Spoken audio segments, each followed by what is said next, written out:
But the scientific dictatorship needs more than just a secret police network to carry out their plan. Citizen spies at every level of society have been recruited to keep their eyes and ears focused on everything their neighbors and co-workers are doing and saying. More than 50,000 private sector executives have been recruited by FEMA to secretly serve as deputy FBI informants under the InfraGard program. Now there are more than 75,000 preachers serving FEMA in the clergy response teams. Internal FEMA documents reveal that the majority of America's pastors now serve as agents of the shadow government.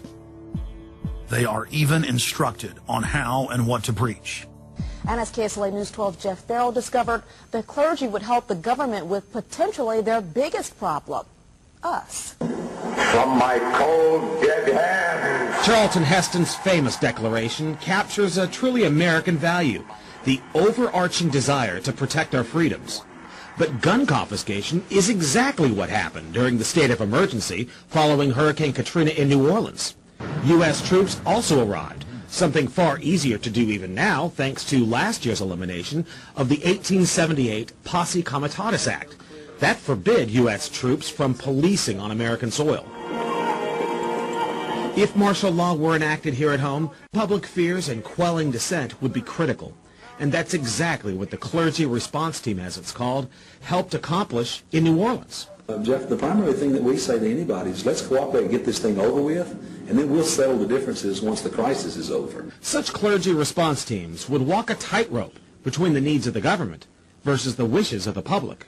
In a lot of cases, these clergy would already be known in the neighborhoods in which they're helping to defuse that situation. For the clergy, one of the biggest tools that they will have in helping calm the public down or obey the law is the Bible itself, specifically Romans 13.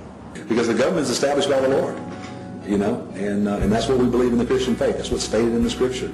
They prepare their flocks like sheep to the slaughter for gun confiscation, forced inoculation, and they tell them that it is a blessing to have their families broken up and put into FEMA camps. Irland, Frankreich, Portugal, Spanien, die Schweiz, Liechtenstein, Luxembourg, Polen, Ungarn, Romania. Adolf Hitler bragged that his most powerful domestic tool, used by the Nazis to control the people, was the servile clergy. And his favorite Bible verse was Romans 13. Render unto Caesar. Either you are with us or you are with the terrorists. The scam was launched as a simple bait and switch. The government recruited the public by telling them that they were needed in the fight against Al-Qaeda. But from day one, over 90% of their training and operations focus on demonizing, surveilling, and harassing anyone who stands against their takeover. The Department of Homeland Security calling on firefighters to take on a new role in the war on terror. The idea to be the eyes for the U.S. government when they're inside a home. Now, unlike police officers, firefighters don't need a warrant to go into private houses. And critics say that's where things get sticky. Cable company repairmen, truck drivers, maid services, and hundreds of other professions that go inside homes and businesses without warrants are now on the government's payroll as citizen snitch spies. But Big Brother doesn't stop there. Children are being indoctrinated inside the public schools nationwide to spy on their parents. You can give information without having to give your name. You guys can get paid for good tips up to $200. The New York Times praised public school programs in the United States and England that are training children to report their parents for eco-crimes, like taking a hot bath or letting the water run while you brush your teeth. All of that violates their carbon footprint credit allotment.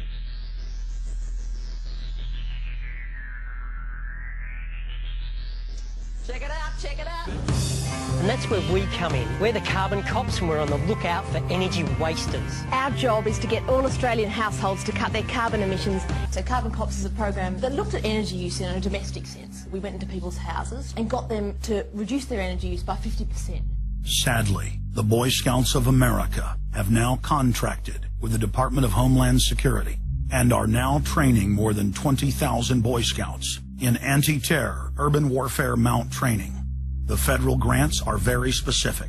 The Scouts are trained to carry out seek and destroy missions against disgruntled veterans of the U.S. Armed Forces.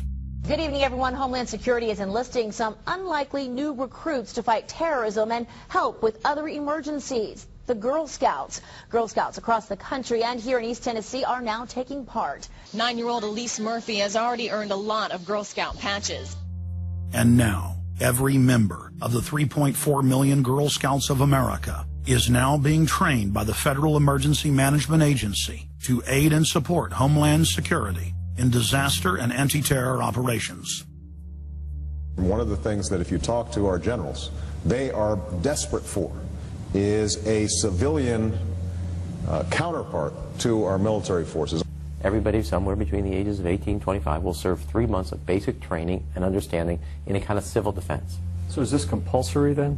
Well, you have to, in the sense, it's required of everybody, 18 to 25, 3 months, and at some point at that point you do.